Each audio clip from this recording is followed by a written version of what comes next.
Hola, bienvenidos, muy buenos días. SIC Chile Selección y Capacitaciones les da la bienvenida a este curso. Nosotros somos una OTEC que estamos certificados en la norma chilena 2728. Realizamos cursos presenciales con código CENSE y también tenemos la modalidad online. Me presento, soy Camila Reyes Leonard, de profesión ingeniero en industria alimentaria. En esta oportunidad les voy a relatar acerca de los sistemas de gestión de inocuidad basado en los prerequisitos del sistema HACCP. Bien, sistemas de gestión de calidad e inocuidad. La seguridad alimentaria revisada o vista de manera integral. Acá aparece la siguiente pregunta: ¿por qué hacemos lo que hacemos? Es decir, ¿por qué tenemos un sistema de gestión? ¿Por qué llenamos registros? ¿Por qué asistimos a capacitaciones? ¿Por qué nos lavamos las manos? ¿Por qué ocupamos uniformes? ¿Por qué permanentemente nos vienen a auditar a la planta? ¿Por qué nos certificamos? ¿Por qué tenemos reclamos de clientes? Etcétera. ¿Por qué tanto control? ¿Por qué nos viene a ver la pesca? ¿Por qué estamos auditando permanentemente nuestros proveedores? Los sistemas de gestión están pensados para poder asegurar la producción, para poder asegurar la inocuidad y la calidad de los productos. En este caso, ustedes tienen distintos sistemas de gestión, pero vamos a partir conversando un poco lo que son los prerequisitos, ¿cierto? Que son requisitos previos a la implantación del sistema HACCP. Ahora bien, para comprender por qué hacemos lo que hacemos, tenemos que pensar para quién lo hacemos. Por eso a la mitad de esta lámina aparece una niña comiendo un trozo de pescado. Nosotros hacemos lo que hacemos porque alimentamos personas, alimentamos gente, abuelitos, embarazadas, niños y alimentamos gente alrededor de todo el mundo. Por lo tanto, como somos muchas personas las que trabajamos en esta organización, eh, muchas personas que venimos desde distintas partes y todos aportamos con nuestros conocimientos, con nuestro valioso trabajo, necesitamos estandarizar o de alguna manera normalizar, o dicho más simple, rayar la cancha de qué es lo que podemos y debemos hacer y cómo lo debemos ejecutar para estar sumamente seguros de que siempre, ya sea que fabriquemos en el turno 1, en el 2 o en el 3, los productos cumplan con la legislación, cumplan con la inocuidad, cumplan con la especificación técnica y cumplan con la calidad. Entonces, dicho de la forma más sencilla, un sistema de gestión es un sistema, es una forma de trabajar que nos va a ayudar a que los productos salgan siempre cumpliendo y que los procesos se ejecuten de una manera normalizada, cumpliendo como han sido diseñados previamente. ¿Ya? Bueno, el temario de lo que vamos a revisar hoy día está el sistema documental, las no conformidades, el programa de retiro de productos, recall, trazabilidad y control de etiquetado, archivos de quejas de cliente, calibración y contrastación de termómetros y de equipos, la capacitación, mantención de equipos y condiciones de edificios y control de proveedores. Un sistema de gestión de inocuidad, ¿qué es lo que es? Bueno, explicábamos recientemente que es algo así como un rayado de cancha. Pero primero, para lograr hacer eso, se requiere el compromiso gerencial. Compromiso gerencial de asignación de recursos humanos, de asignación de recursos económicos, de compromiso para la toma de decisiones, para asistir a reuniones, etc. Teniendo el compromiso gerencial, se pueden implementar o implantar las buenas prácticas de manufactura. ¿Qué es trabajar con buenas prácticas de manufactura? Es que todo lo que hagamos lo hagamos con conciencia, que lo hagamos de manera higiénica, que lo hagamos de la mejor manera posible, considerando la higiene de las instalaciones y la higiene del producto. Es decir, que no generemos o realicemos prácticas que puedan poner en riesgo al producto o la higiene de las instalaciones. Eso es trabajar con buenas prácticas, que en el trabajo diario logremos desempeñar con las mejores costumbres posibles nuestro trabajo.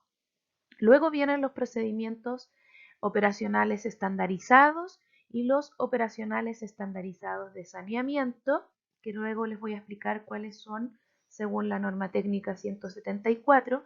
Estos procedimientos, los que llevan ese, son los relacionados con sanitización o saneamiento, como por ejemplo es control de plagas, la seguridad del agua, la limpieza y la sanitización, la higiene de los trabajadores, etc.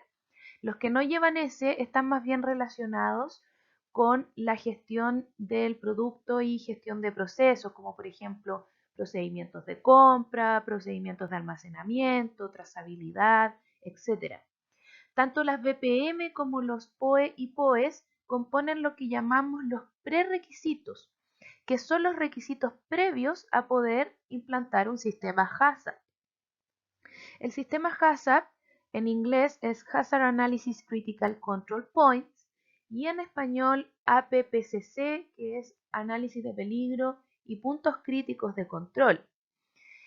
Con este sistema podemos identificar dentro del diagrama de flujo cuáles son las etapas operacionales más críticas y de esta manera poder establecer controles y límites para asegurar que el producto va a pasar a una fase posterior de la manera más segura posible, cumpliendo con la legislación y los criterios definidos microbiológicos, físicos y químicos.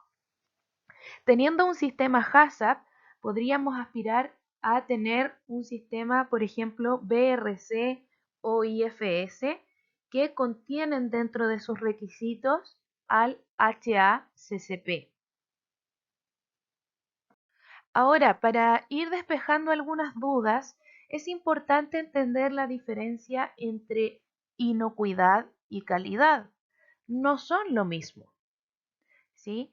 Calidad, la que está bajito, sale ahí un pie de metro que está midiendo, ¿cierto?, el tomate para ver el calibre. La calidad va relacionada con la especificación técnica, con la ficha técnica, con lo que le ofrecimos al cliente y con la expectativa que el cliente tiene de nuestro producto. Los atributos, color, olor, sabor, aromas, turgencia, grados Brix, pH, características en general de determinado producto, ¿sí? Peso, volumen, etcétera. Todo lo relacionado con los atributos del producto, que como les digo, está relacionado principalmente con la ficha técnica y con los acuerdos del cliente, ¿ya? Con lo que el cliente espera que nosotros le entreguemos o con los acuerdos que hayan convenido mutuamente. La inocuidad, en cambio, va relacionada directamente con que ese alimento sea seguro, es decir, sea inocuo, que el consumidor lo coma, ¿cierto? Y no le cause ningún tipo de daño.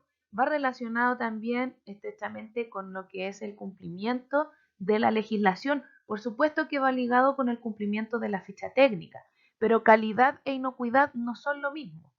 El producto se puede ver de buenísima calidad, es decir, visualmente tú puedes observar que cumple con todos los atributos, pero puede estar contaminado y mandarme al hospital o de lleno causar la muerte. Entonces, inocuidad va principalmente relacionado con la salud de las personas y con el cumplimiento de la legislación en relación a los parámetros físicos, químicos y biológicos, y la calidad en relación con las especificaciones técnicas. Bueno, entendamos qué es lo que es un prerequisito, o a veces lo podemos encontrar como PPR en las diferentes normas. ¿Qué es un prerequisito? Que de hecho es de lo que se trata este curso y vamos a hablar de bastantes prerequisitos. ¿Qué es? Es necesario que entendamos lo que dice la palabra. Prerequisito es un requisito previo, ¿sí? Es un requisito previo a la implementación del HACCP, ¿ya? Son requisitos previos y son comunes a todas las fábricas de alimentos con la finalidad de controlar procesos y proteger a las instalaciones de contaminaciones o factores comunes a todas las industrias de alimentos. Por ejemplo, el asegurar la inocuidad del agua, la potabilidad del agua, es un riesgo, un factor común a toda empresa de alimentos, no importa si fabricas galletas o fabricas pescados, necesitas que el agua que vas a usar sea inocua y que esté cumpliendo con la legislación. Independiente si fabricas panes de Pascua o si procesas carne de vacuno, debes contar con un control de plagas porque donde hayan alimentos, las plagas van a llegar. Entonces, ¿a qué voy? Con explicarle qué es lo que son los prerequisitos. Son requisitos homologables o comunes a toda industria de alimentos con el fin de bajar riesgos que son comunes, ¿ya? Una vez que yo bajo estos riesgos, recién puedo implantar un sistema HACCP a mi línea de producción, que es realmente lo que yo voy a hacer y los riesgos en sí mismo del producto y de mi proceso en cuestión. Pero ya con estos riesgos mitigados, controlados a través de los prerequisitos. Los prerequisitos, según la norma técnica 174, que es la legislación que nos rige acá en Chile, son los siguientes. Por ejemplo, control y seguridad del agua y hielo, aseo y sanitización de equipos, utensilios y estructuras, prevención de la contaminación cruzada, mantención de equipos, utensilios y estructuras, etiquetado, almacenamiento y manejo de químicos, salud e higiene del personal, control de plagas, trazabilidad, investigación de reclamos, calibración de equipos e instrumentos, capacitación, control de proveedores, materias primas y material de empaque, retiro y recuperación y cualquier otro procedimiento que se considere necesario a raíz del sistema HACCP. Entonces, cuando les hablaba de los prerequisitos, estos son y se van a plasmar a través de procedimientos instructivos, registros, programas, planes y manuales. Entonces, necesariamente vamos a requerir un sistema documental. Que no nos pase lo que le está pasando ahí al amigo que está lleno de documentos y los documentos se lo están comiendo y no le sirven. La idea es que todos estos documentos, toda esta información retroalimente nuestro sistema.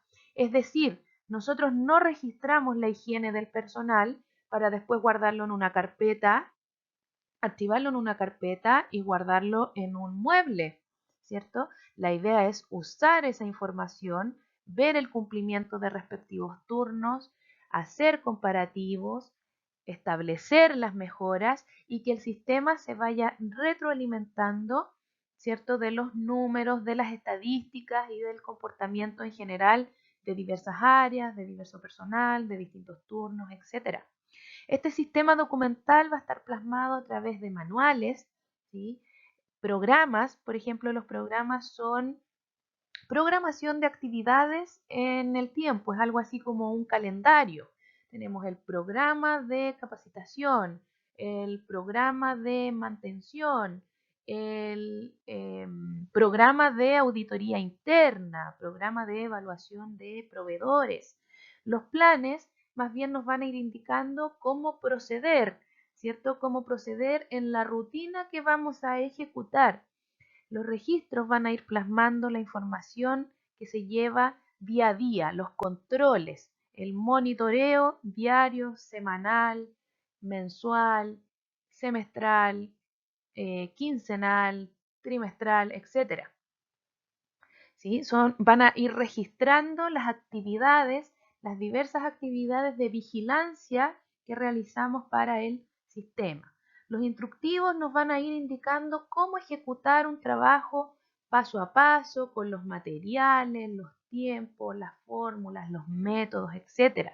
Y los procedimientos van a compilar toda la ejecución de un tema en cuestión. No es necesario que se aprendan uno a uno, pero sí que comprendan que estas plataformas documentales se realizan con el fin de reflejar las actividades que se realizan sistemáticamente en la planta, las que se deberían realizar, y a la vez para poder ir generando historial y con ese historial trabajar en mejorar continuamente. Respecto a la conservación, bueno, debemos conservar mínimo 1 año los registros más la vida útil del producto, a no ser que tengamos un requisito específico del cliente respecto a conservarlo por más tiempo, ¿ya? La conservación debe ser previniendo el deterioro y la adulteración, es decir, si lo guardamos en una bodega, por ejemplo, fijarnos que esa bodega no se llueva o que tenga un seguro contra incendios. Si los estamos guardando, almacenarlos ordenadamente de manera que sean recuperables y que en esa bodega tenga algún tipo de protección de tal manera que los podamos proteger frente a adulteración o sabotajes intencionados, espionajes, etcétera, desde el punto de vista de Food Defense.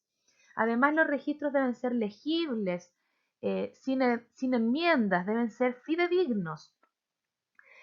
Y el control de los documentos y el control de las modificaciones debe depender de una persona, la cual por supuesto debe tener un backup o delegado en caso que ande de vacaciones, etc. Pero la idea es que los cambios a los documentos no los pueda introducir cualquiera. El manejo del sistema documental dependa de un cargo de una persona, por supuesto, como dije recién, con su respectiva suplencia. Respecto a la trazabilidad, es necesario que comprendamos que todos los productos que nosotros vendemos deben salir identificados. Asimismo, todos los productos que nosotros recibimos de nuestros proveedores deben llegar con trazabilidad. De igual manera, asimismo, los productos, insumos y materias primas, los servicios realizados también deben ser trazables. ¿Por qué? Porque si hay cualquier reclamo de cliente o si nos llega un informe de un análisis donde se requiere que tomemos algún tipo de acción o uno de nuestros proveedores nos avisa que tuvimos un problema, debemos rastrear lo más rápido posible y con efectividad todas las materias primas, los procesos, las personas que participaron en esta fabricación, de manera de poder generar las acciones inmediatas y las acciones correctivas lo más pronto que sea posible. Leamos las definiciones de trazabilidad según IFS y BRC. IFS dice que trazabilidad es la posibilidad de encontrar y seguir el rastro a través de todas las etapas de producción, transformación, distribución de un alimento, un pienso, un animal destinado a la producción de alimentos o una sustancia destinado a ser incorporado en alimentos o piensos con probabilidad de serlo. Según BRC, es la capacidad de localizar y rastrear materias primas, componentes y productos a lo largo de todas las etapas de recepción, producción, procesado, distribución, tanto hacia adelante como hacia atrás. ¿Ya? Entonces, en términos simples, trazabilidad es un sinónimo de rastreabilidad o el historial de un producto. Hay factores importantes a considerar en la trazabilidad, como son los registros. Registros de producción, por supuesto, ¿sí? Registros de recepción de mercadería, de almacenamiento, las condiciones de almacenamiento, de despacho, de los servicios, de los ingresos de visita, etc. Cuando hacemos un ejercicio de trazabilidad, muchas veces cometemos el error que solamente adjuntamos o nos fijamos en los registros de producción, de recepción de mercancías y de despacho. Y olvidamos los procesos que van alimentando nuestro día a día, como lo son los servicios que nos prestan proveedores externos, y olvidamos un poquito ahí lo que es el food defense, el food fraud. A veces no adjuntamos los certificados de análisis, no hacemos el cruce de cuáles son las visitas que participaron o que vinieron a la planta, cuándo fue el último control de plagas, etc. En la trazabilidad debo considerar los factores directos que influyen en la producción, pero también los indirectos. Recordemos que un ejercicio de trazabilidad real lo puede desplegar cualquier punto de la cadena. Veamos entonces qué es lo que dice BRC de la trazabilidad. Para BRC la trazabilidad es un requisito fundamental.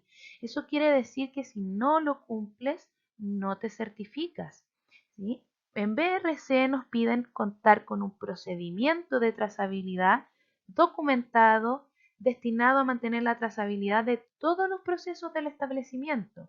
Por eso te indico que no solamente son los procesos destinados a la producción, sino que también los procesos que alimentan, ¿cierto?, nuestro sistema. Como mínimo, esta trazabilidad y este procedimiento deberá incluir una descripción del funcionamiento del sistema y el sistema de etiquetado y registro necesario para rotular los productos. Además, nos pide identificación de las materias primas, incluyendo los envases primarios, los productos intermedios o los semiprocesados. Es decir, debemos mantener la trazabilidad de los productos en todo momento. ¿Ya? Los materiales pendientes de investigación también deben contar con trazabilidad. Y además debemos poner este sistema a prueba en intervalos definidos. Y la trazabilidad debe incluir un resumen de los documentos de referencia y también debe hacer un balance de masa. Eso quiere decir que todo lo que ingresó debe ser congruente con lo que finalmente salió, ¿cierto? Debo tener justificadas las cantidades de productos terminados, las cantidades de productos no conformes, de muestras destructivas, de productos en cuarentena, etc. Idealmente, la trazabilidad debe determinarse antes de 4 horas según lo requerido por PRC. IFS no es muy distinto. Para IFS es un KO o knockout, que también significa que si no lo cumplen, la planta no puede optar a certificar. IFS nos pide un sistema de trazabilidad que incluya todos los registros relevantes de producción y distribución, y esta trazabilidad debe estar garantizada y documentada hasta que el producto llegue al cliente, independiente que el transporte lo hagan a través de un tercero, por ejemplo, ¿sí?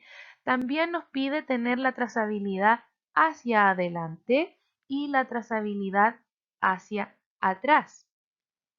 Y debe haber un sistema de trazabilidad para poder relacionar los productos finales con sus etiquetas. IFS también nos pide hacer el ejercicio de manera anual y también trazar hacia adelante y hacia atrás, incluyendo la comprobación de cantidades o balance de masa, que es lo que les expliqué hace un momento, que las cantidades que ingresan coincidan con las salidas. No importa si todo lo que ingresó finalmente no termina siendo un producto final. Hay pérdidas intrínsecas a la producción, ciertos desperdicios que van quedando en las líneas, entre medio de cañería, ¿cierto? Un desperdicio que es eh, común al proceso. También se va generando producto no conforme, ¿cierto? Recortes, productos en cuarentena, pero la idea es que todo eso lo tengamos justificado y que no tengamos, por ejemplo, 100 kilos que no somos capaces de explicar, ¿ya?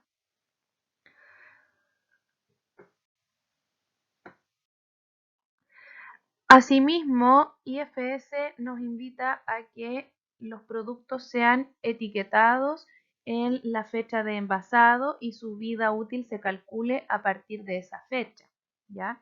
Claro, porque suele ser que podemos envasar el producto en una fecha y despacharlo en otra. Por supuesto que la fecha que corre es la fecha en la que se envasa el producto.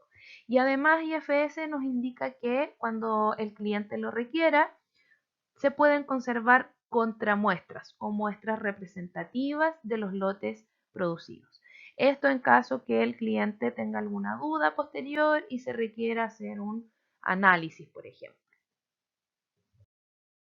Ligado con el procedimiento de trazabilidad, que en realidad es otro procedimiento, pero tiene muchísimo que ver, está el programa de retiro de productos recall y los procedimientos asociados. Primero que todo, me gustaría hacer la siguiente distinción. No es lo mismo retiro que recuperación o recall que withdrawal, cada uno en inglés, ¿ya? En inglés y en español. Retiro, recall, recuperación, withdrawal. En el retiro llegamos hasta las dependencias de nuestro cliente, mientras que en la recuperación llegamos hasta las dependencias del consumidor. Es decir, es muy probable que al momento de hacer un retiro tengamos que acudir a la bodega de nuestro cliente o bodega de un supermercado o el producto cuando va en el barco o cuando va en el avión, pero nadie se lo ha comido o no está en venta todavía. Cuando hablamos de recuperación, significa que estos productos ya están siendo expuestos en góndola y que muy posiblemente tenemos consumidores que ya lo están preparando, consumiendo o muchas veces ya hospitalizados o con algún problema de salud debido a la criticidad del problema. Entonces, para BRC se requiere lo siguiente: debemos establecer un plan y un sistema para gestionar estos incidentes con eficacia que nos permita retirar y recuperar productos cuando sea necesario. Debemos disponer de procedimientos que destinen a informar y gestionar eficazmente los incidentes y posibles situaciones de emergencia, ¿cierto? ¿A quiénes debemos notificar? A nuestros clientes, por supuesto. O sea, esto no se puede ocultar. Si detectamos que el producto tiene un problema, debemos activar las alertas, avisar a los clientes, avisar a las autoridades sanitarias que correspondan, de manera tal de poder actuar lo antes posible. BRC nos habla de las siguientes situaciones. Por ejemplo, también lo linkea a procedimientos de emergencia.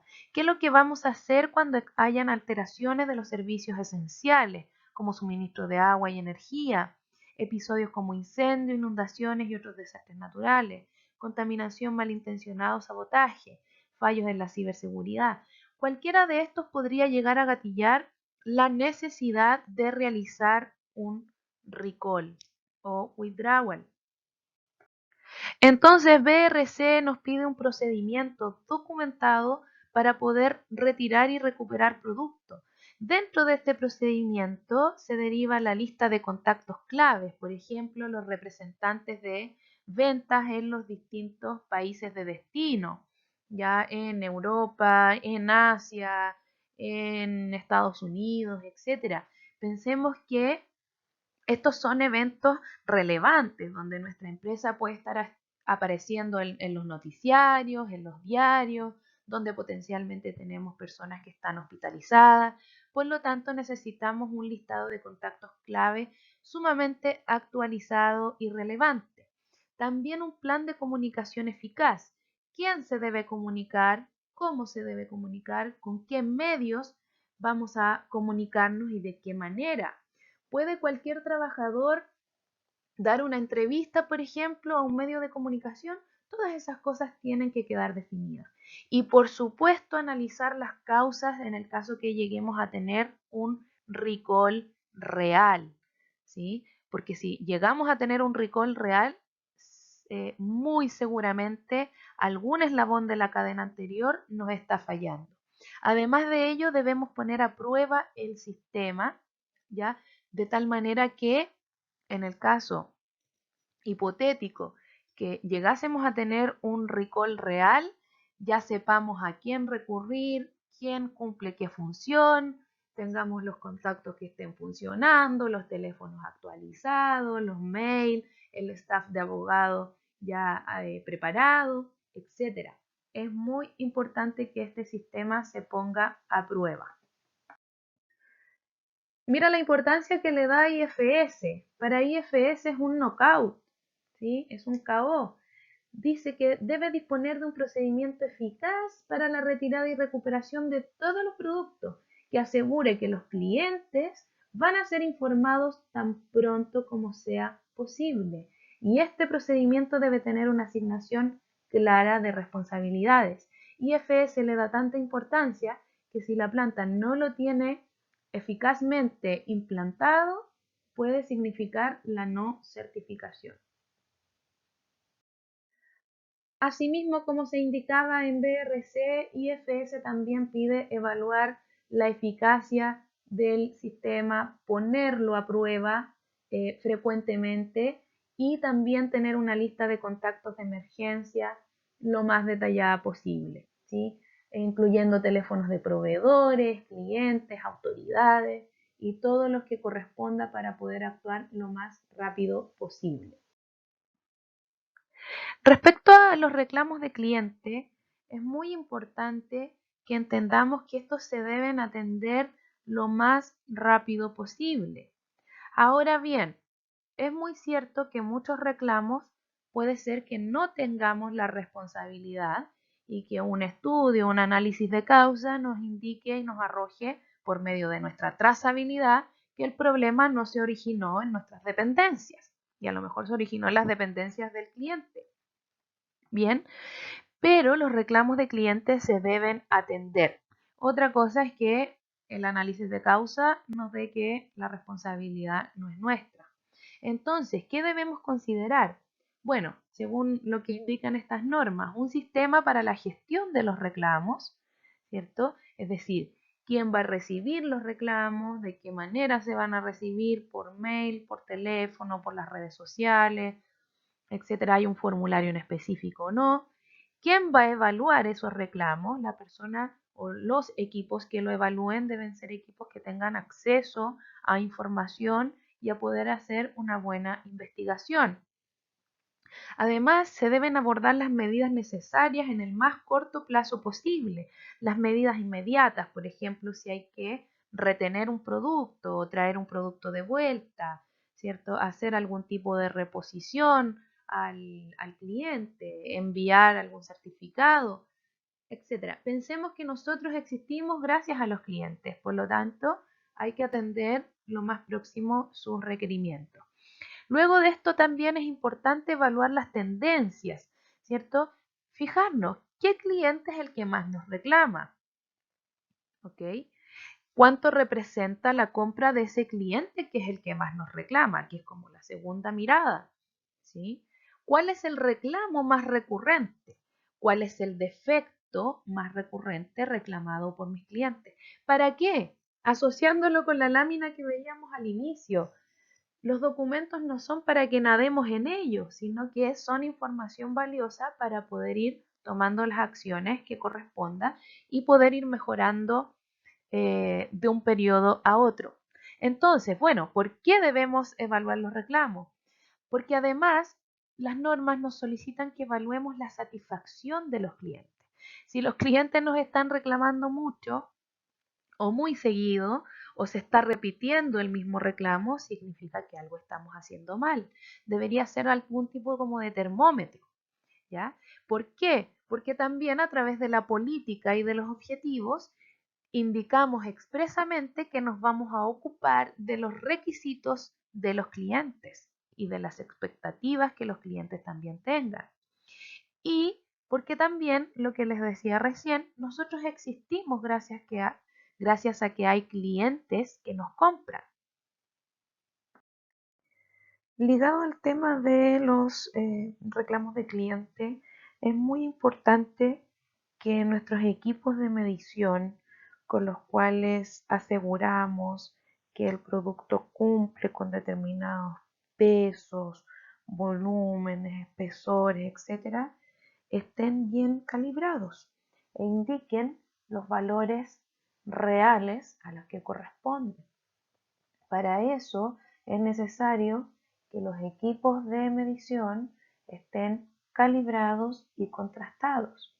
Es por eso que les voy a mencionar la definición de IFS y BRC para cada uno de estos. Según IFS, la calibración es el conjunto de operaciones que establecen bajo condiciones específicas la relación entre los valores de la magnitud indicados por un instrumento de medida o sistema de medición o los valores representados por un material de medida o un material de referencia y los valores correspondientes de la magnitud realizados con estándares.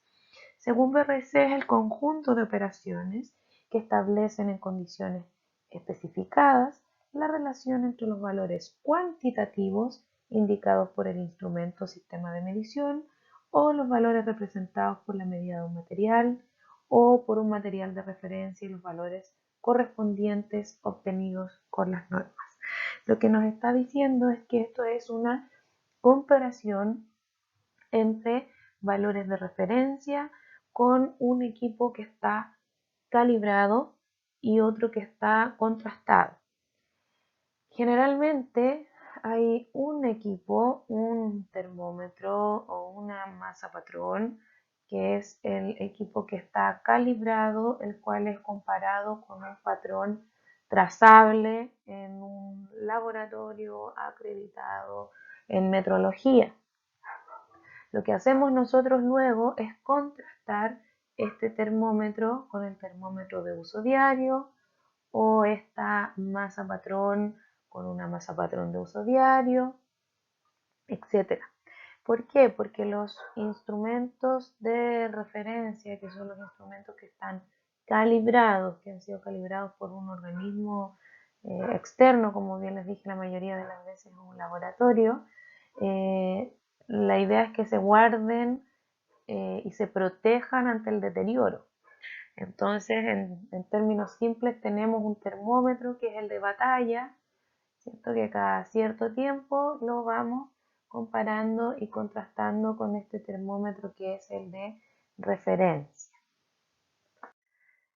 Entonces, para poder establecer buenos procedimientos de calibración y contrastación de equipos, es necesario identificar los equipos, por ejemplo, críticos para el control de PCC.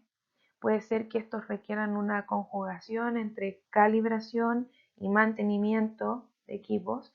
Debemos tener los dispositivos identificados, por ejemplo, si tenemos 10 balanzas, las 10 balanzas deberían contar con una codificación de manera de poder trazar cada una.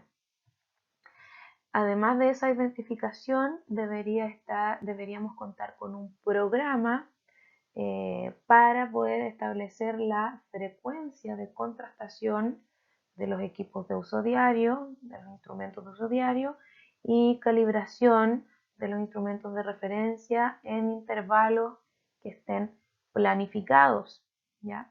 Además de ello, debemos establecer medidas para ejercer acciones correctivas e inmediatas también si es que los equipos fallan. Por ejemplo, si al final del turno nos damos cuenta que hay una balanza que está mala, que no está marcando lo que debe marcar y que el delta o el parámetro en el cual está descalibrada nos implica un incumplimiento del peso y con ello un incumplimiento de la ficha técnica, un pseudo fraude, un incumplimiento legal, etcétera, potenciales retiros de mercado. ¿Qué es lo que vamos a hacer?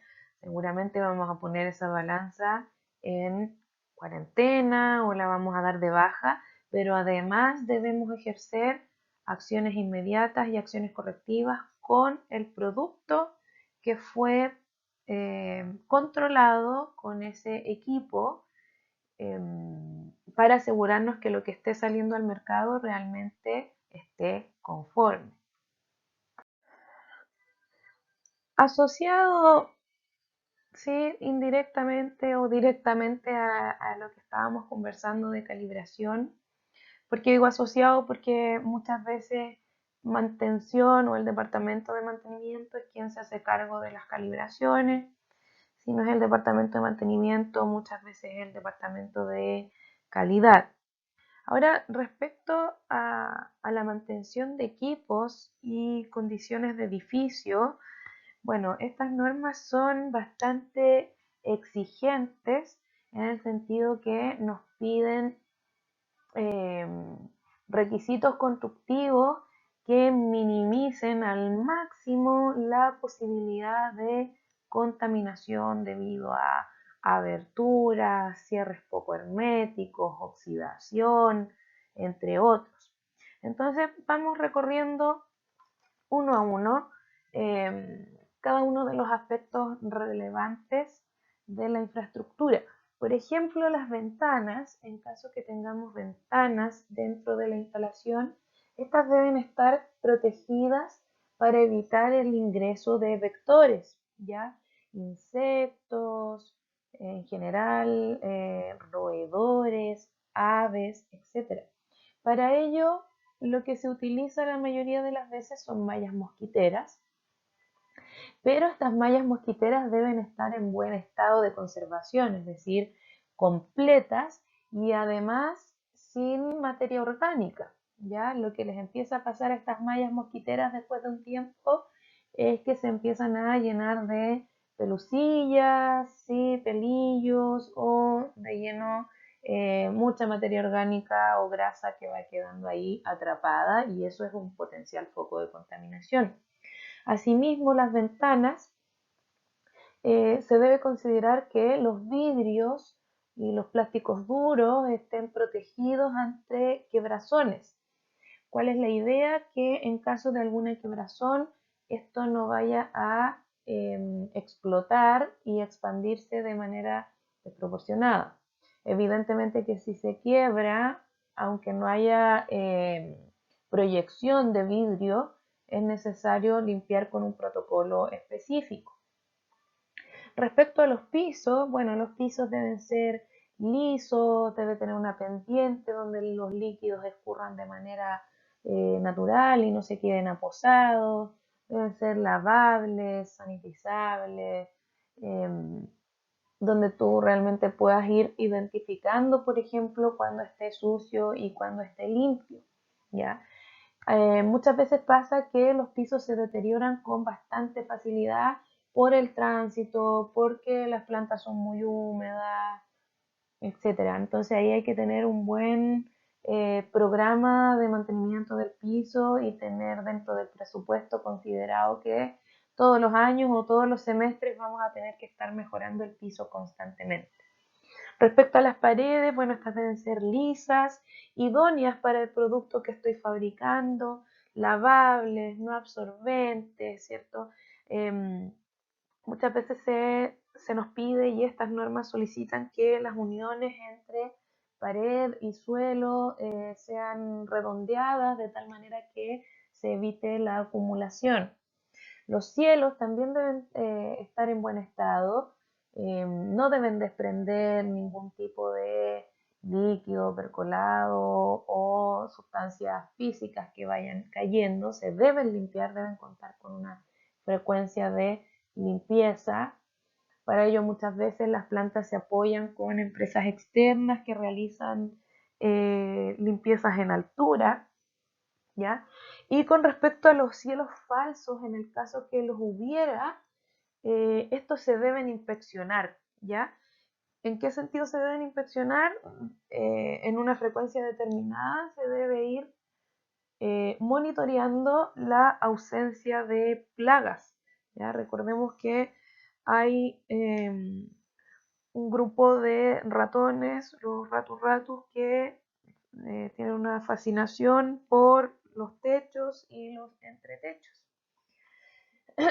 Respecto a los mesones, estos deben ser lisos, idealmente de acero inoxidable, lavables, también deben ser inspeccionados frecuentemente y reemplazados cuando se requiera. En algunas plantas hay malas prácticas con los mesones y se empiezan a contaminar con etiquetas que le vamos pegando, con restos de scotch, y ahí lo que pasa es que los mesones se van deteriorando y van quedando con el adhesivo pegado, con potencial de contaminación física, etc. Respecto a los equipos, estos también deben ser idóneos para fábricas de alimentos y también para el tipo de alimentos que estemos procesando. Deben estar en buen funcionamiento con los parámetros bien ajustados, y también nos deben dejar espacio suficiente para poder limpiar, sanitizar y hacer las inspecciones que correspondan.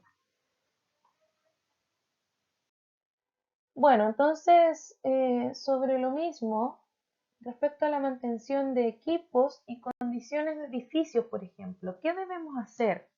Se debe inspeccionar la fábrica al exterior y al interior. Ustedes me van a preguntar por qué debemos inspeccionar al exterior. Es importante porque en el exterior muchas veces acopiamos elementos en desuso, tenemos bodegas de sectores que prestan servicios a la planta, muchas veces guardamos maquinaria o carros de traslado, o tenemos la caldera, ¿cierto? O a veces tenemos un espacio donde hay áreas verdes, entonces estas áreas verdes se deben mantener eh, lo más a ras posible, de tal manera que no sea un foco de escondite o anidamiento de roedores, etc. O sea, la condición exterior dictamina o predetermina muchísimo también la condición interior que vamos a tener en las instalaciones, además en nuestra cara de presentación. También debemos hacer inspecciones al interior, como recién estábamos viendo, que los pisos se encuentren en buen estado, los muros, las paredes, los cielos, ¿cierto? Las estructuras móviles, etc.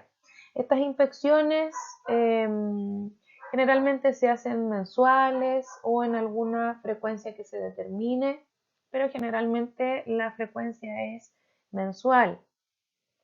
También podemos hacer auditorías, ¿sí? Auditorías al departamento de mantención, auditorías de proceso, de tal manera que evidenciemos la conformidad de los equipos, de las herramientas y también de la infraestructura.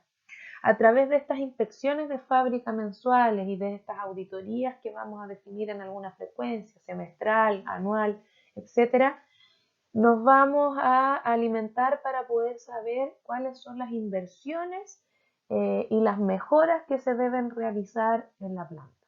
Si hay que cambiar el piso, ¿cierto? Si hay que mejorar alguna estructura, si hay alguna abertura y hay que sellarla, etc. Entonces vamos a poder ejecutar las mejoras, ¿sí?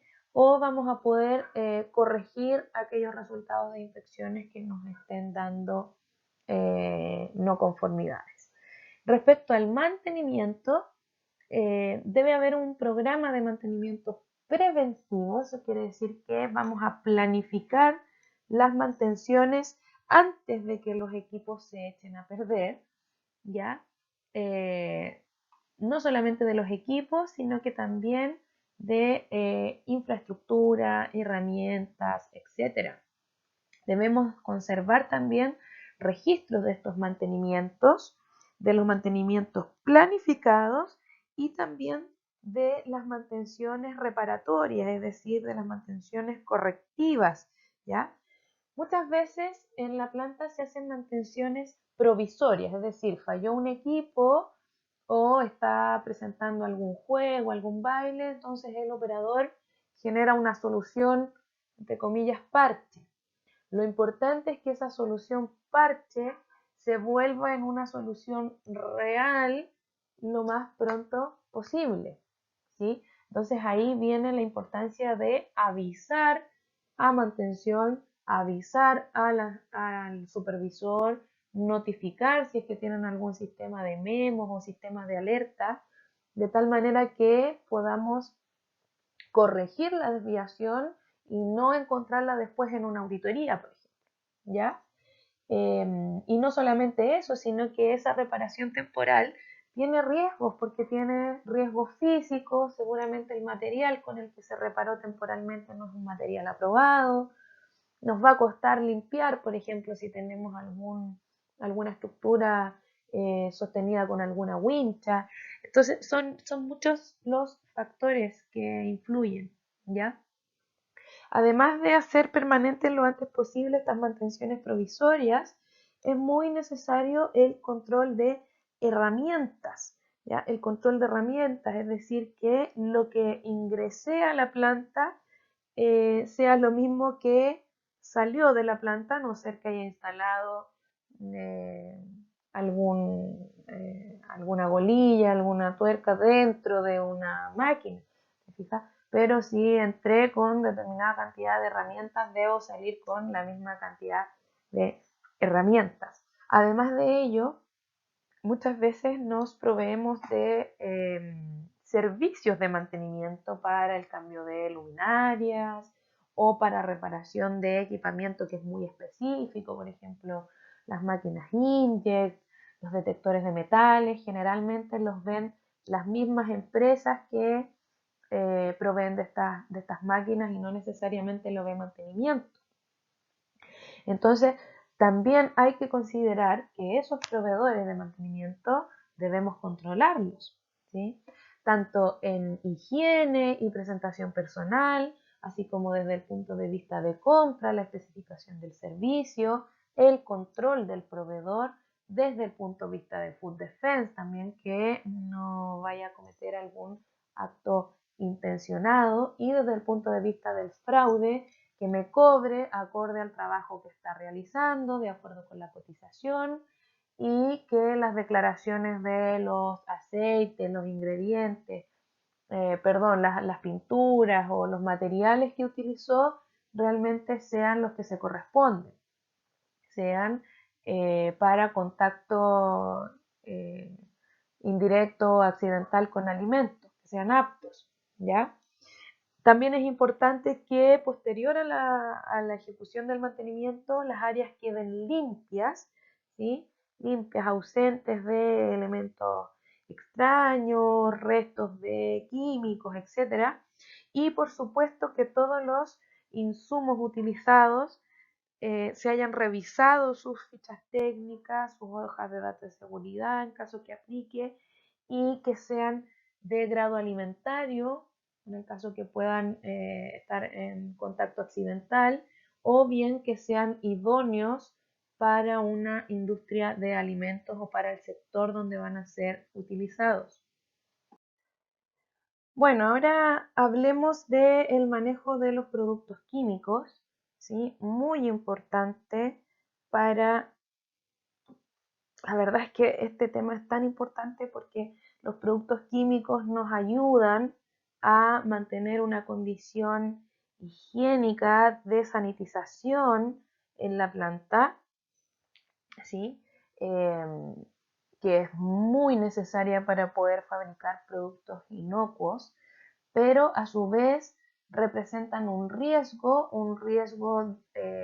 hacia los trabajadores en el caso que se haga un mal uso, ¿cierto? Por irritación, no sé, los ojos, garganta, en la piel, etcétera. Y también a los mismos alimentos y al equipamiento si es que no son bien utilizados. Bien utilizados en el sentido de respetar las dosificaciones, los tiempos de reposo, los métodos con los cuales se deben utilizar.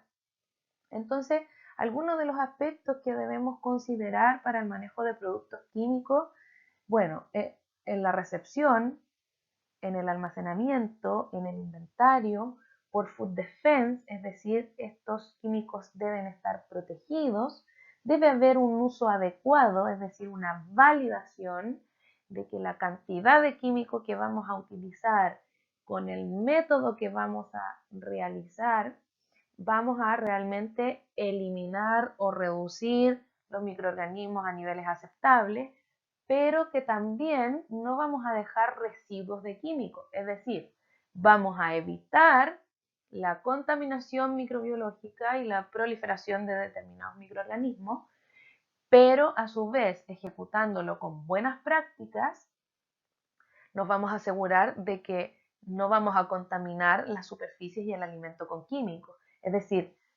no por limpiar y sanitizar y evitar el peligro microbiológico, nos vamos a exponer a que los productos queden contaminados con los químicos, ¿ya?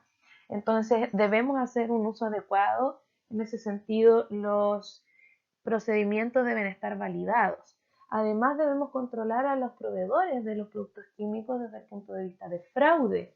Es decir, me están entregando lo que corresponde, viene la cantidad de producto que es la que se está declarando, la formulación, la composición es la que me están indicando, el porcentaje del químico activo o del producto principal está realmente, es efectivo o no. Entonces, todas estas cosas tengo que considerarlas al momento de manejar los químicos.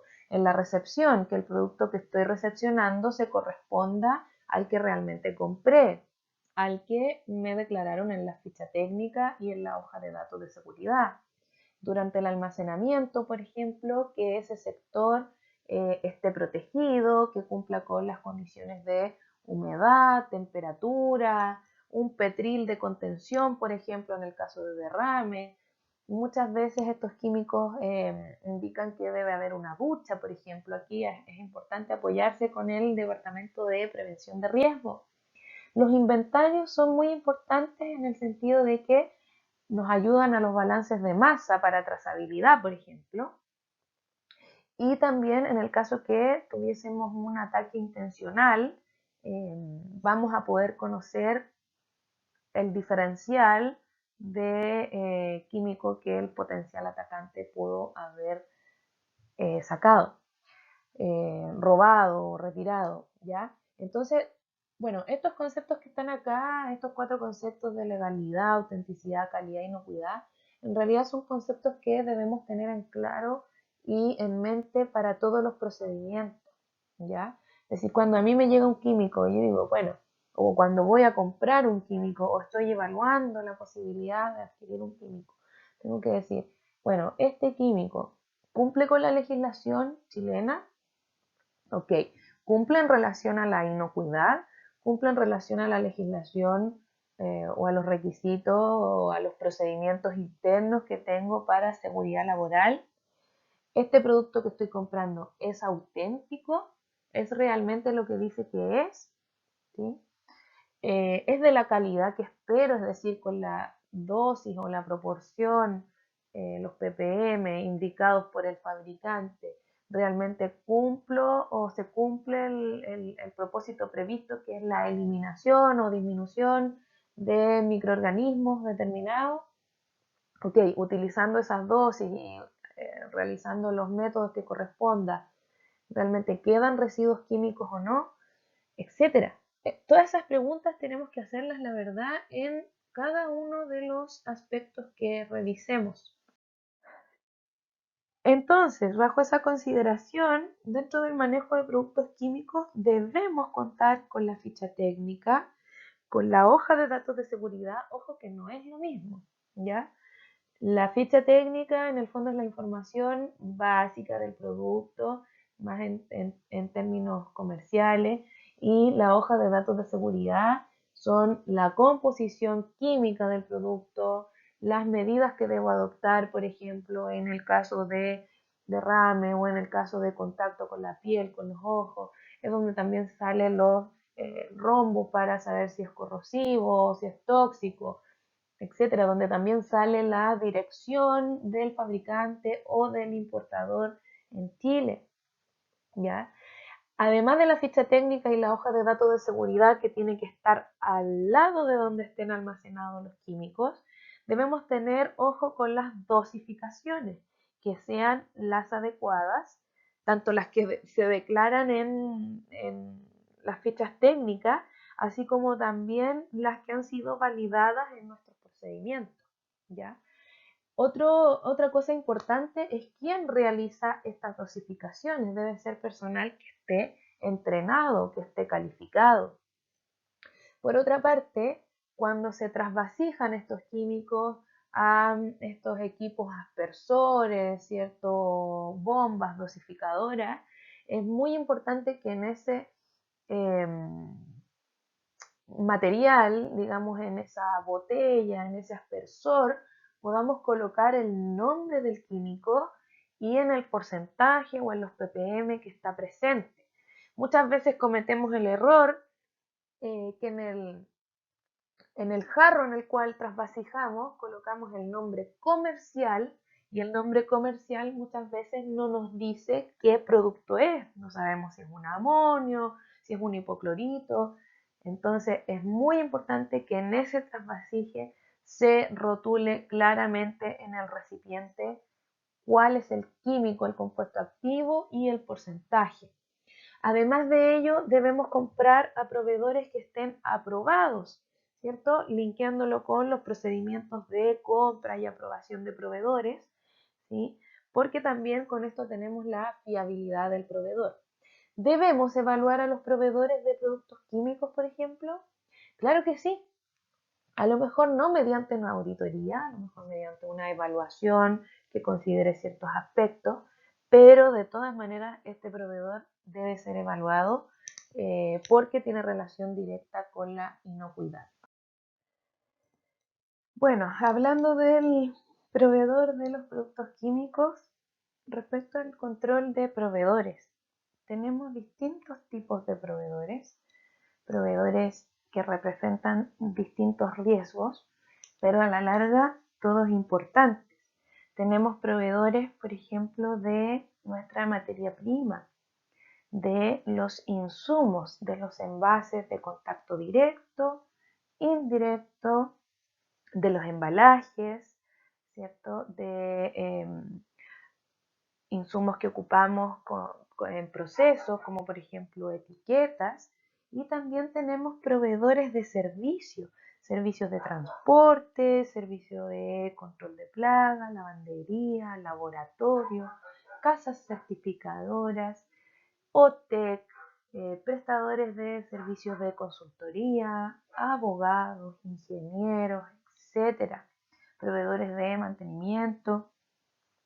Todos son importantes, todos son influyentes en distinta medida, con distintos impactos. Entonces, ¿qué es lo que se nos solicita? Que tengamos un procedimiento documentado para la aprobación, aceptación, evaluación y auditoría de proveedores, así como la recepción de las mercancías o la aceptación de los servicios. Entonces, por ejemplo, ¿qué es lo que nos dice BRC? BRC, fíjate lo que dice, es muy, muy importante. La empresa deberá llevar a cabo una evaluación de riesgo documentada de cada materia prima, grupos de materias primas, incluidos los envases primarios, con el fin de detectar posibles riesgos para la seguridad, legalidad y calidad del producto. Debe tenerse en cuenta la posibilidad de los alérgenos, contaminación por alérgenos, cuerpos extraños, contaminación microbiológica, contaminación química, contaminación cruzada, sustitución o fraude, y cualquier riesgo asociado a las materias primas que esté sujeto a control legislativo. También deberá considerarse la importancia de la materia prima para la calidad del producto final. Entonces, mira lo que dice más abajo, la evaluación de riesgo de una materia prima debe actualizarse cuando se produzca un cambio en la materia prima, es decir, nos vendían un producto A, ahora nos venden un producto B, en el procesado de la materia prima o en el proveedor de la materia prima. Entonces, los proveedores de materia prima son sumamente importantes, así como también los de envase primario. Recordemos que BRC indica que envase primario es la unidad de venta, ¿cierto?, a nuestro cliente. Entonces, después de eso, dice que debemos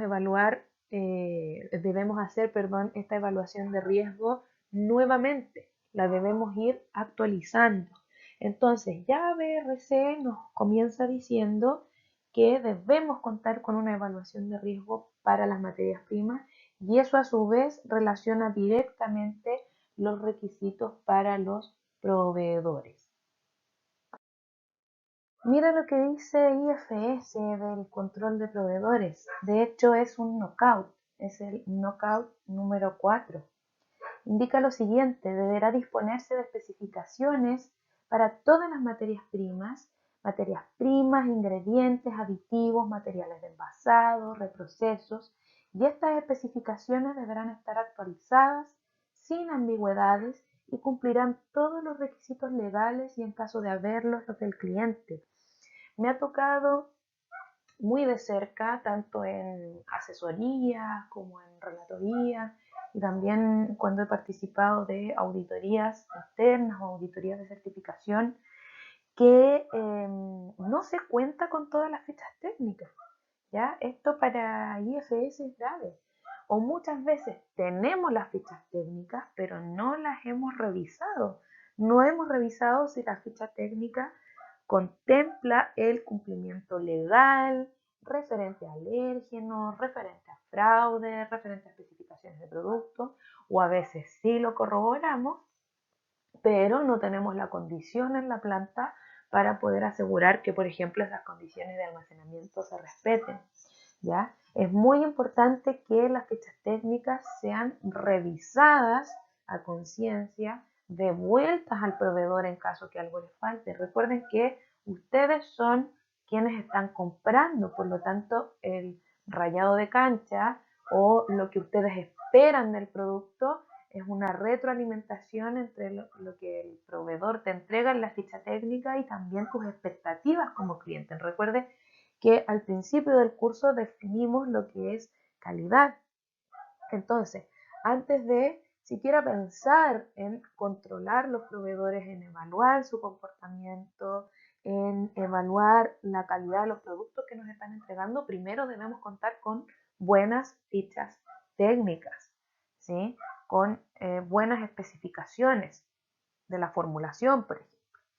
Y ya de lleno, el requisito en IFS de compra nos indica que la empresa deberá contar con todos los procesos de compra para asegurar que todos los materiales y servicios adquiridos por terceros que tengan un impacto en la seguridad alimentaria cumplen con los requisitos.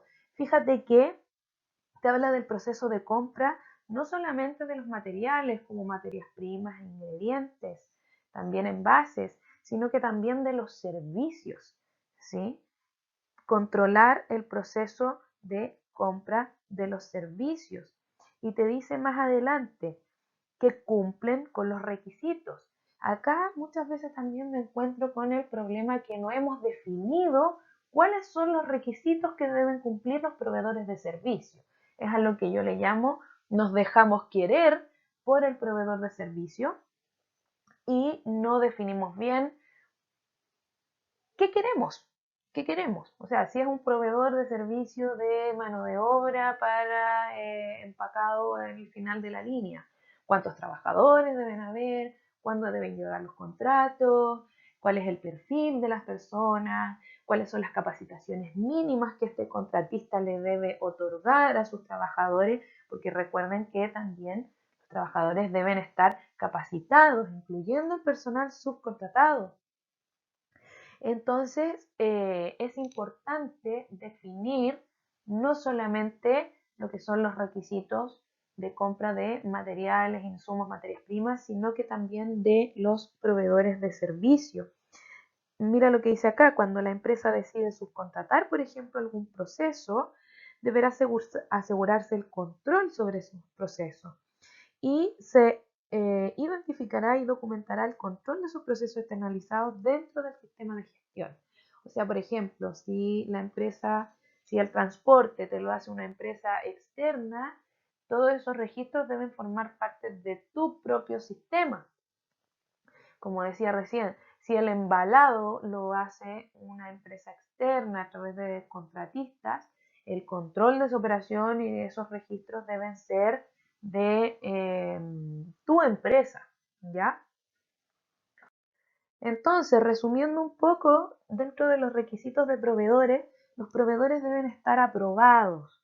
Es decir, cuando nosotros trabajamos con un proveedor de materias primas, insumos, materiales en general, servicios, se entiende que ese proveedor pasó por un proceso de aprobación y validación. No es llegar y decir, oh, se nos acabaron las cajas, bueno, vamos y compremos a tal proveedor y es un proveedor que no sabemos si está certificado, que no lo hemos auditado, del cual no tenemos garantía. Entonces, antes de la compra debemos asegurar que ese proveedor cumple con los requisitos y las especificaciones para poder ser un proveedor. Respecto a la evaluación del proveedor, cuando el proveedor ya está aprobado, es necesario ir evaluándolo en una frecuencia que tengamos determinada en nuestro procedimiento. Estas evaluaciones pueden ser evaluaciones documentadas, por ejemplo, interarias, ¿sí? Considerando las opiniones de los departamentos de calidad, de los departamentos de producción, de los departamentos de abastecimiento, etcétera. ¿Ya? Se puede hacer una evaluación en conjunto del proveedor.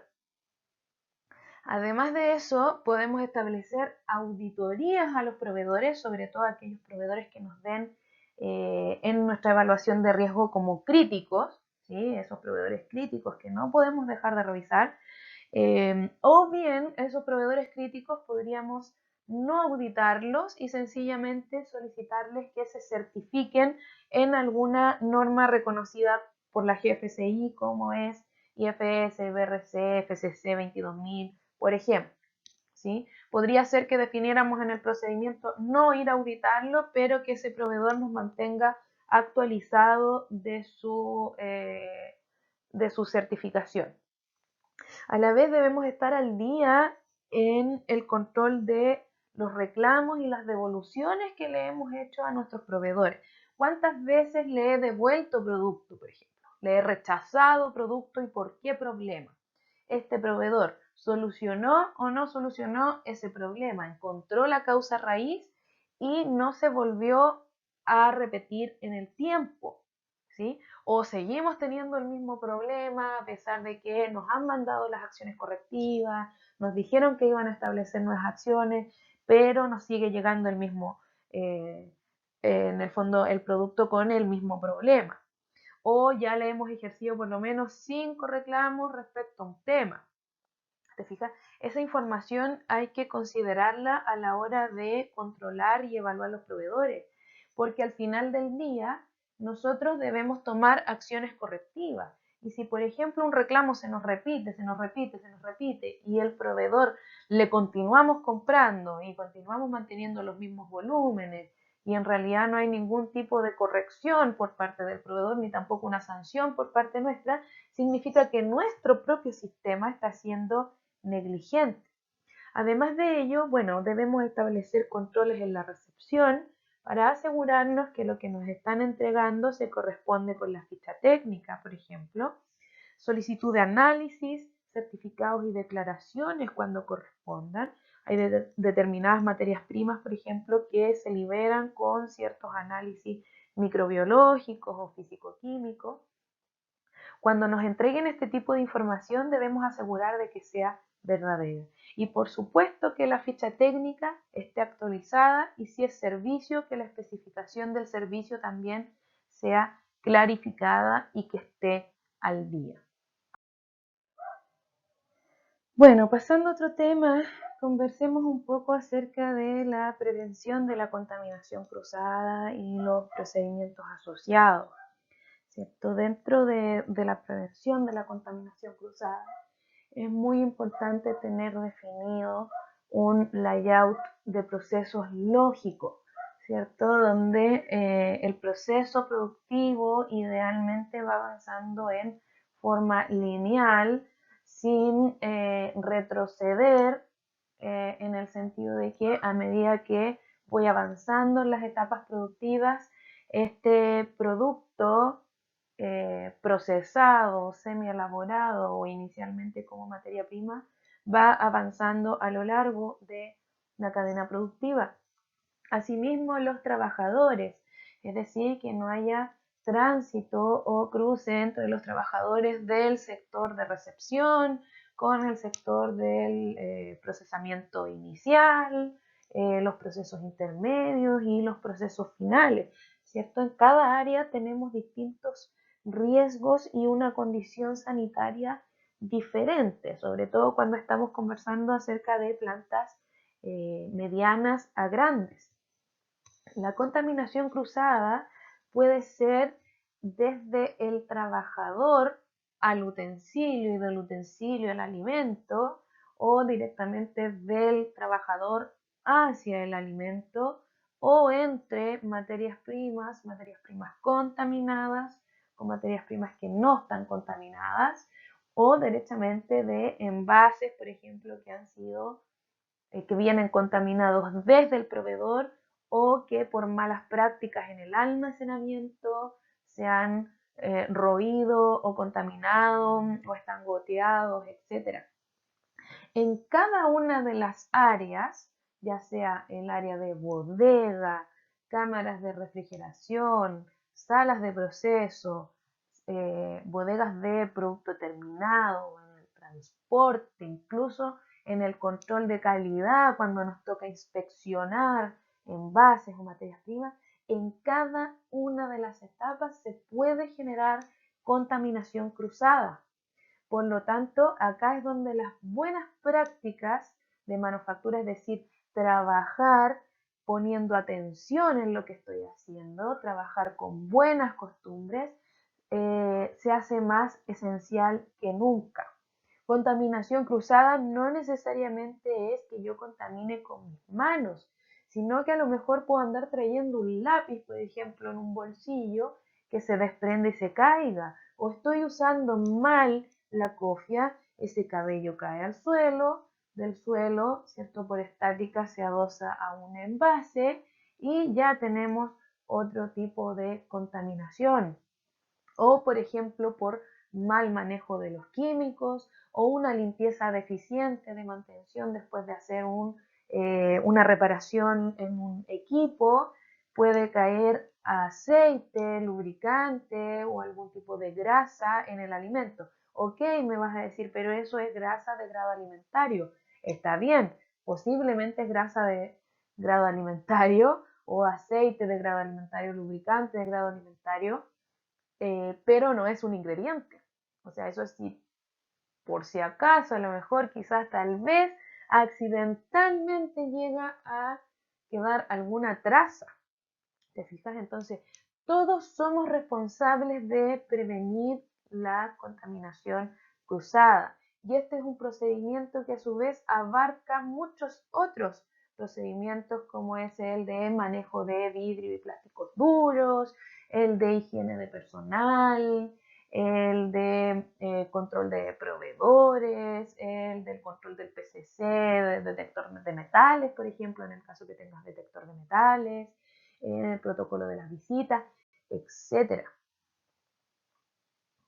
Bueno, aquí algunos ejemplos, en realidad puede ser mucho más que esto, pero para ir armando un mapa mental, los tipos de contaminación cruzada puede ser, como bien les dije recién, física, química o biológica, puede ser desde infraestructura, por ejemplo, contaminada hacia infraestructura limpia, desde equipos contaminados a equipos limpios, desde trabajadores contaminados a trabajadores que están higiénicos o trabajando en zonas críticas o microbiológicamente sensibles, desde zonas sucias a zonas limpias, desde basuras orgánicas, por ejemplo, a basuras o insumos reciclables, desde productos no conformes a productos almacenados, listos para despacho, desde un producto alergénico a uno no alergénico, y hagan tantos cruces como les parezca, desde la infraestructura contaminada, ¿cierto?, a, por ejemplo, productos almacenados o a equipos limpios.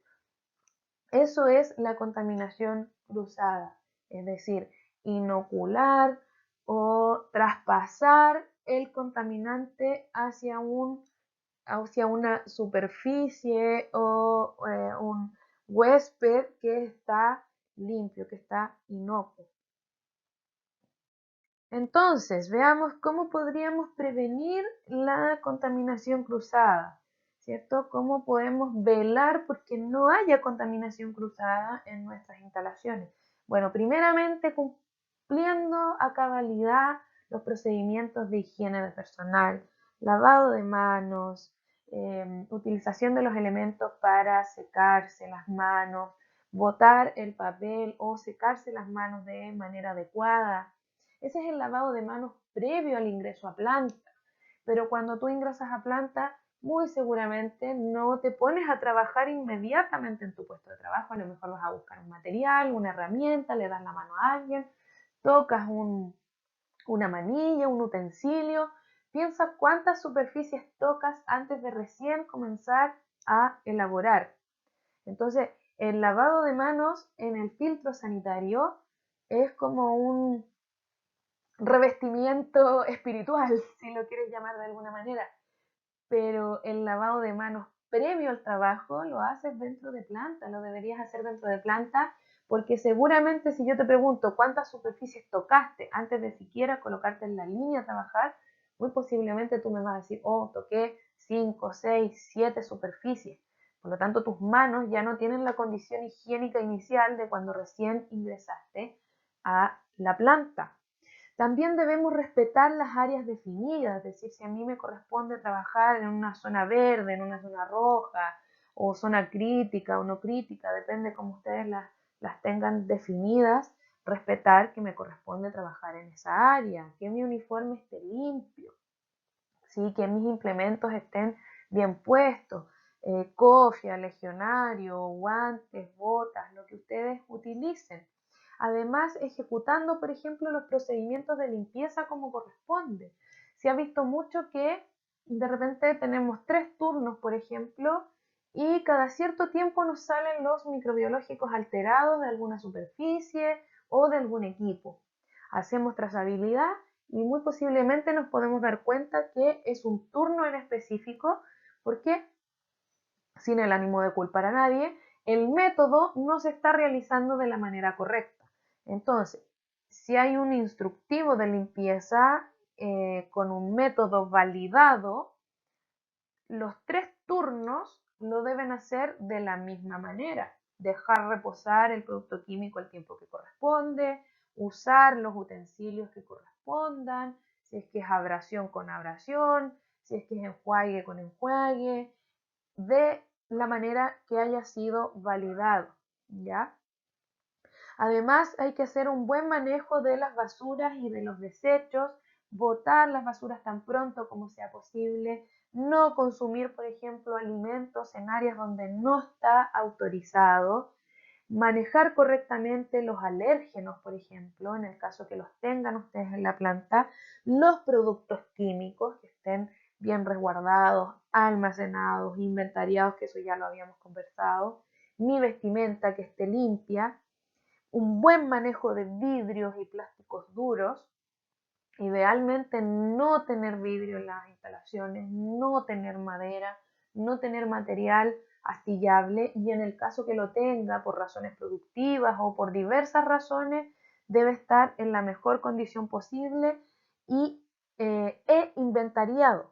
Además de eso, debemos seguir las buenas prácticas del mantenimiento, es decir, ejecutar las mantenciones, ya sean programadas o correctivas, pero manteniendo la condición sanitaria necesaria, por ejemplo, haciendo conteo de las piezas, cuántas piezas ingresé, cuántas piezas me llevo, dejando la maquinaria o el sector limpio, ¿cierto? Y bueno, estas normas también nos piden que posterior al mantenimiento debe haber algún área que acepte la zona de trabajo como para poder volver a procesar. Bueno, y mucho más. En realidad, todos los procedimientos que hemos hablado hacia atrás se deben hacer con las mejores prácticas posibles y pueden generar una contaminación cruzada. Te pregunto, ¿un pie de metro podría contaminar cruzadamente si no fue usado correctamente? Claro que sí. Un termómetro podría ser un foco de contaminación. Claro que sí. En realidad cualquier cosa. Por lo tanto, en todos los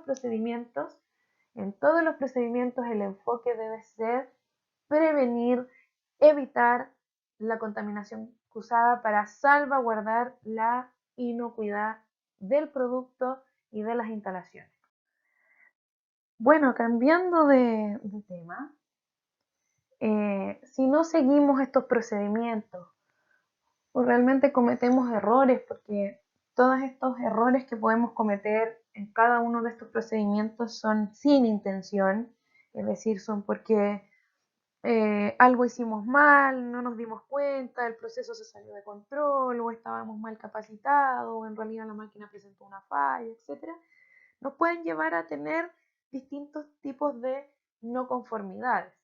Las no conformidades son enviadas desde distintas partes. ¿Sí? Puede ser que ustedes mismos se asignen una no conformidad, se imputen una no conformidad. Puede ser que un cliente, por ejemplo, les deje una no conformidad.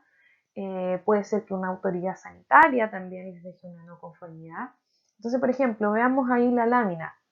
Manejo de no conformidades de cliente, claramente un rechazo se tendría que convertir en una no conformidad, ¿cierto? Porque es algo que es un producto que no cumplió con las expectativas del cliente. Un reclamo, por supuesto que un reclamo es una no conformidad, se deben investigar las causas, establecer acciones inmediatas, acciones correctivas en el caso de que apliquen, etc. Un rechazo, el cliente te fue a auditar, te entrega un informe de auditoría y te deja determinado número de no conformidades. Puedes hacer una inspección interna de fábrica, como lo revisamos hace un rato atrás, o puedes estar haciendo ejecutando tu programa de auditoría interna, o a través de una inspección, o se desvió el PCC, o tuviste una auditoría de certificación, o sencillamente te vino a ver la autoridad sanitaria, Pesca, etc. Tenemos no conformidades de diversos orígenes, pero a la larga, raya para la suma, todas son no conformidades y todas se deben atender. No significa que todas sean tu responsabilidad, ¿sí? Pero al menos se deben investigar para establecer si el problema se originó en la planta, en mi proveedor de materias primas, en mi proveedor de servicios, o de lleno si es un problema que se origina en el cliente y el cliente no lo ha detectado y yo gentilmente le puedo ayudar a detectarlo. ¿Cómo gestionamos estas no conformidades? ¿Qué hago cuando me llega una no conformidad? ¿Sí? Muchas veces nos angustiamos y decimos, me pusieron una no conformidad otra vez, o me llegó otra vez este reclamo de cliente. ¿Sí? Lo más importante y lo primero es ejecutar las acciones inmediatas. Acciones inmediatas o acciones de contención también lo pueden encontrar en la bibliografía. ¿A qué se refiere con esto? Es tratar de evitar contener el problema de manera que no se siga expandiendo.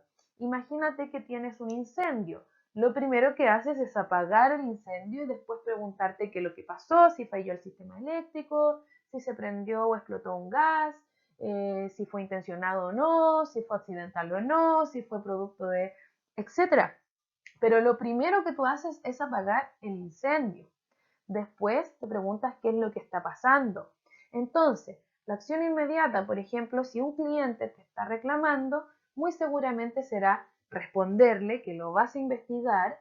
Si corresponde a un rechazo de producto o a un producto que está cuestionado, le dices al cliente que lo retenga. Seguramente generas la logística inversa para poder buscar ese producto.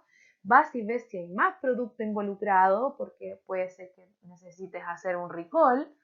Y todo eso es tu acción inmediata. Y después recién investigas las causas y estableces las acciones correctivas. Es muy importante para poder llegar a las causas raíces describir bien el problema.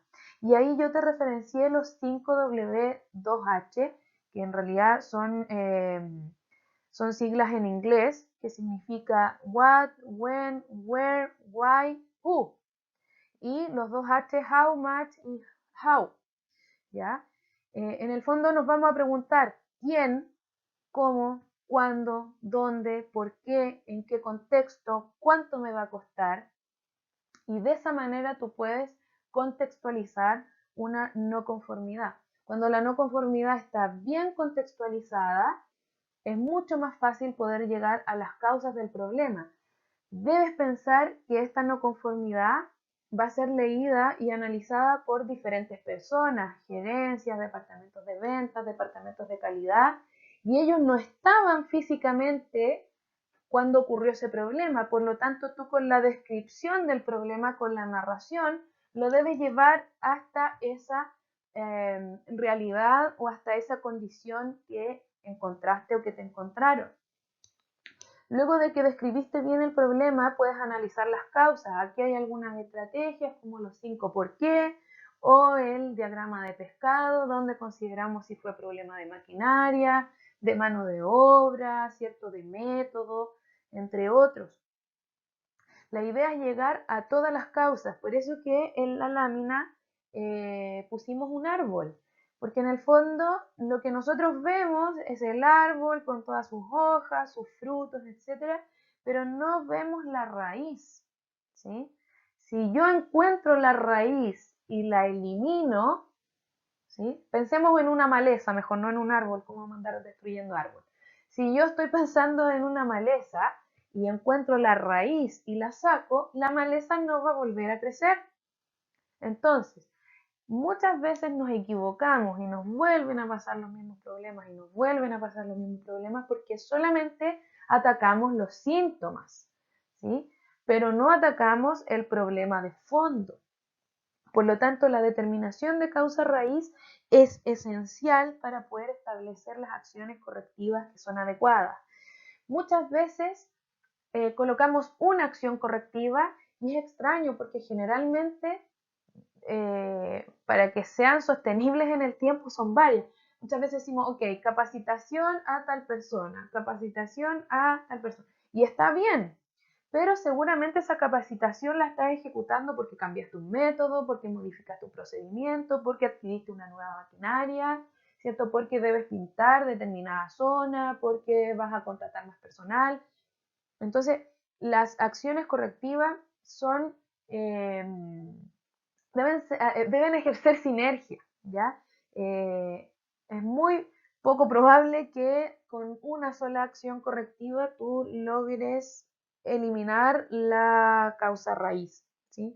Después de que estableces las acciones correctivas, verificas el cumplimiento de los plazos, es decir, te dijeron o tú dijiste que ibas a pintar determinado muro en una fecha, que te ibas a capacitar en tal proceso en otra fecha, que le ibas a hacer mantención o reparación a algo en otra fecha. Entonces, eso tú verificas que realmente se haya ejecutado. Pero la fecha de ejecución no necesariamente es la fecha de verificación de la eficacia. ¿Cómo verificas la eficacia? Lo puedes verificar a través de auditorías internas, a través de estadísticas, a través de reportes acumulados, cuando ya después de un tiempo específico no te llega un reclamo nuevamente, o haces una validación, o pones a prueba el sistema, pero no cierras la no conformidad una vez que ejecutas las acciones. Tú tienes que esperar un tiempo y ver si esas acciones fueron suficientes, ¿ya? De esa manera se gestionan las no conformidades para que no sean repetitivas en el tiempo. Y de esa manera también deberías exigirle o podrías exigirle a tus proveedores que las aborden para que ese problema repetitivo que tienes con el insumo, con la materia prima, no siga ocurriendo. Bueno, y mirando tanto procedimiento, nos debemos preguntar si somos tantos colaboradores, si trabajamos con distintas empresas que nos prestan servicio, si en el fondo la calidad, la inocuidad, la legalidad y la autenticidad está en manos de cada uno de nosotros, tenemos bastante que aprender. Entonces, ¿nos debemos capacitar constantemente? Claro que sí, por supuesto, porque las normas, por ejemplo, van teniendo diferentes tipos de actualizaciones. Eso por una parte. Por otra parte, nosotros debemos demostrar competencia referente al producto, referente a los procesos tecnológicos, referente a los avances científicos, referente a nuestros propios documentos, que ya es una carga documental bastante grande. Entonces, nos debemos capacitar, por supuesto. Mira, aquí yo en la lámina te puse como las mínimas, las que, el top que por lo menos deberían considerar. Buenas prácticas de manufactura, y aquí podría entrar lo que es higiene de personal, ¿cierto? La vestimenta, el uso, el manejo de los casilleros, las buenas prácticas cuando vamos al casino o al comedor.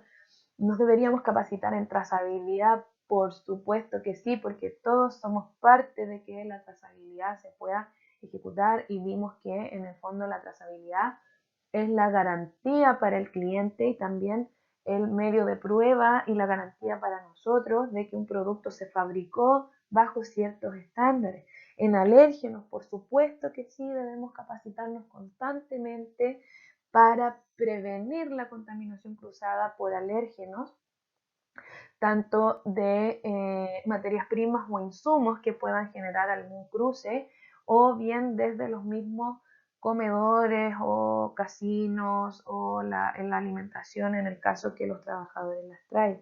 En el punto crítico de control, todo trabajador en una planta que tiene certificado HACCP o IFS VRC debería saber qué es un punto crítico de control y cuál es o cuáles son, ¿cierto? Porque son las etapas que nos permiten asegurar y reasegurar que el producto que vamos a fabricar y vamos a vender es seguro. Respecto a la política y los objetivos, ¿sí? Lo vamos a ver más adelante, que las normas en general piden que la compañía se comprometa, es decir, declare una política respecto a los temas que se abordan, y también que los puedan medir en objetivos, por ejemplo, la disminución de los reclamos de clientes, la optimización de determinados recursos, que los resultados de análisis salgan entre tal o cual parámetro, etcétera. ¿Sí? Capacitación, por supuesto, en el manejo de vidrio y plásticos duros, porque todos deberíamos saber cómo proceder si vemos una quebrazón. ¿Sí? En Food Defense, ¿qué pasa si veo personas que no están autorizadas o que no están identificadas como visita? ¿Cómo declaro o cómo doy alerta si sé que un compañero o un jefe o un subalterno ejecutó una contaminación o tiene pensado o planificado realizar algún tipo de sabotaje a las instalaciones o a los equipos? ¿Cómo me aseguro que lo que estoy procesando realmente es? ¿Qué pasa cuando estoy pasando una materia prima y una materia prima tiene un color distinto, un aspecto distinto? Digo, bueno, este es un problema de calidad, o realmente levanto la mano y digo, ¿sabes qué? Me parece extraño esto, veámoslo. Todos somos responsables, por lo tanto, todos debemos ser conscientes y estar permanentemente capacitados, pero también sensibilizados, es decir, que nos mueva, que nos conmueva, conmovidos con los diferentes procedimientos. Requisitos del producto, por supuesto que sí, debo saber qué es lo que estoy fabricando. Y aquí les puse unas citas, ¿ya? Que no son de mi propiedad, por supuesto. Aprender es descubrir que algo es posible. Cuando aprendemos de microbiología, la verdad es que no dejamos de lavarnos las manos. Cuando entendemos que el vidrio se proyecta, nos comprometemos y entendemos que si hay una quebrazón debemos retirar todo lo que estaba cerca, debemos limpiar con utensilios que sean específicos, etc. Otra frase dice lo siguiente: una buena parte de la educación consiste en desaprender para romper los malos hábitos. ¿Han escuchado esta frase de que yo siempre lo he hecho así y nunca ha pasado nada? Ok, en algún momento va a pasar algo. Entonces, cuando estamos haciendo algo mal, cuando estamos ejecutando un método de manera incorrecta, lo mejor es tomar una goma y borrar todo y decir, ok, partamos de cero, definamos nuevamente y aprendamos todo como que esto no lo hubiésemos hecho nunca. Por eso es tan importante capacitarse. También es importante saber y entender que estamos en constante aprendizaje. Aunque seas el gerente de la planta, aunque seas el ejecutivo, parte de los accionistas de la empresa, aunque seas un supervisor, un trabajador, un operario, persona de limpieza, todos estamos en constante aprendizaje y todos también nos podemos enseñar mutuamente. El gerente de planta necesita del conocimiento del operario que está constantemente ahí en la operación, con las maquinarias, en la línea, porque el operario sabe qué es lo que está pasando. Y por otra parte, el operario también necesita del conocimiento de los mandos medios y de la gerencia, porque ellos son los que están en constante relación con los clientes y con los proveedores y nos pueden contextualizar en relación a la mejor manera en la que podemos ejecutar determinadas acciones para cumplir con todos los requisitos. Entonces, bueno, ¿cada cuánto nos debemos capacitar y quiénes se deben capacitar? En realidad la frecuencia está dada por el programa de capacitación. Generalmente este programa de capacitación es el resultado de un análisis de peligro y evaluación de riesgo que considera los cargos clave, los aspectos básicos que debe conocer cada uno de estos cargos, ¿sí? Y los niveles de profundidad que debe tener cada responsable o cada rol, ¿sí? Seguramente en Food Defense, el equipo Food Defense va a recibir una capacitación que es profunda, seguramente de 16 horas o de 8 horas, a lo mejor una consultoría, y van a quedar bien formados porque son los que les corresponde hacer el análisis. Luego la bajada de eso, muy posiblemente van a ser los procedimientos que se deriven de esos análisis, y esa va a ser la bajada que se va a dar al personal. Pero todos tienen que estar capacitados en Food Defense. ¿Me explico? Posiblemente en diferente profundidad, pero todos deben saber al menos la manera de proceder en el caso que haya una intencionalidad. Todos los trabajadores deben capacitarse, ¿ya? Y ahí les dejé una frase también que dice que lo bello de aprender es que nadie te lo puede quitar.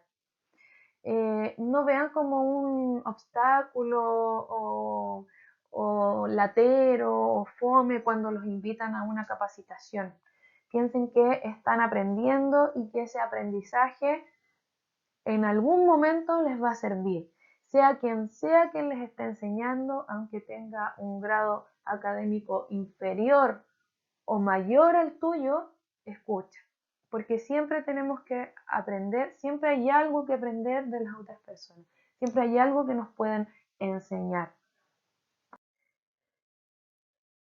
Bueno, entonces se nos fue el primer módulo, ¿sí? Vamos a hacer algunas conclusiones de los temas que abordamos recién. Bueno, los prerequisitos son previos a la implantación del sistema HACCP o APPSC.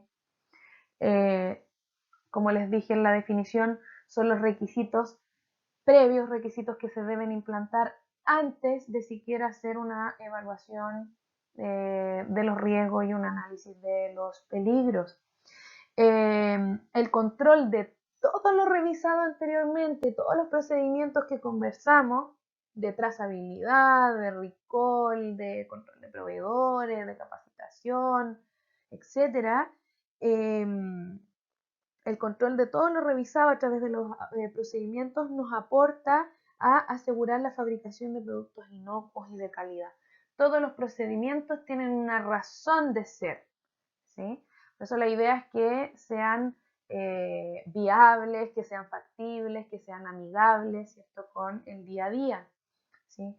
Es responsabilidad de todos los trabajadores seguir estos procedimientos instructivos y lineamientos para asegurar o minimizar al máximo la posibilidad de error, la posibilidad de contaminación, la posibilidad de reclamos de clientes, de retiros de mercado, de errores en la trazabilidad, de problemas con las contrataciones, de deficiencias en el equipamiento y en la infraestructura, etc.